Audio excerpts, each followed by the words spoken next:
Apprenons l'expression russe «Не разлей вода», qui signifie littéralement «ne verse pas d'eau».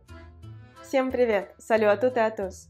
Apprenons aujourd'hui l'expression russe «Не разлей вода», qui se traduit mot à mot « ne verse pas d'eau ». Si vous parlez avec votre ami russe natif ou native, c'est très important parce que les étrangers maîtrisent mal cette expression. Cet ami-là, il ou elle peut dire «Они не разлей вода», ce qui signifie littéralement « ils sont ne versent pas d'eau ».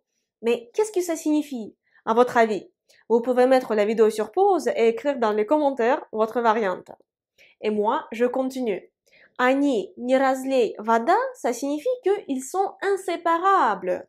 Ça se dit souvent par rapport aux amis, par rapport aux meilleurs amis, aux personnes qui se voient très souvent, qui sont très soudées et qui entretiennent une très forte amitié.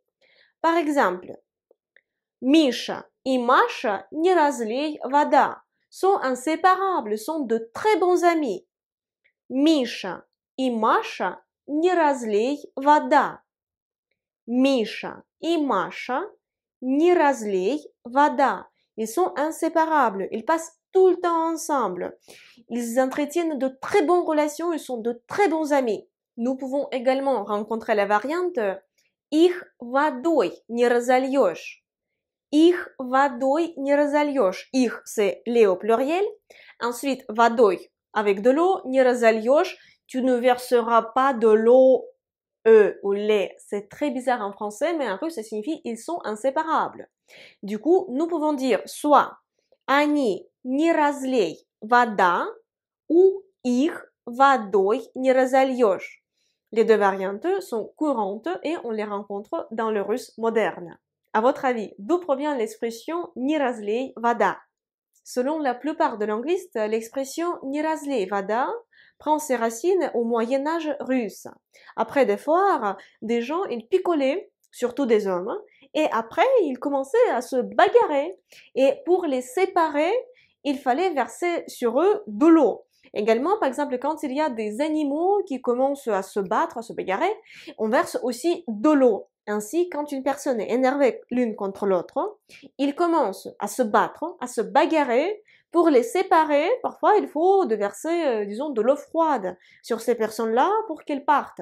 À cette époque-là, il n'y avait pas encore de gaz lacrymogène. Alors, il fallait verser sur ces personnes-là de l'eau pour que ces personnes se séparent, pour qu'elles ne se bagarrent pas. Et par opposition à cet usage-là est née l'expression «Не разлей вода». Parce que ces amis, ils sont tellement soudés, ils sont tellement inséparables que même si on verse de l'eau sur eux, de l'eau froide, ils vont pas se séparer. Ça renvoie à une belle image de l'amitié. Ainsi, on peut séparer des ennemis, des personnes qui s'aiment pas avec de l'eau. En ce qui concerne les amis, ça c'est quasiment impossible. Merci beaucoup d'avoir regardé ce cours. J'espère qu'il vous a plu. Si c'est le cas, mettez s'il vous plaît le pouce en l'air. C'est très important pour moi et pour les algorithmes de YouTube. Abonnez-vous à ma chaîne YouTube si ce n'est pas encore fait, appuyez sur la cloche et suivez-moi sur mes réseaux sociaux parce que je publie tous les jours du contenu sur le russe ou sur la Russie. Et moi, j'espère vous retrouver très bientôt dans une prochaine leçon de russe. Et pour l'instant, je vous dis до свидания.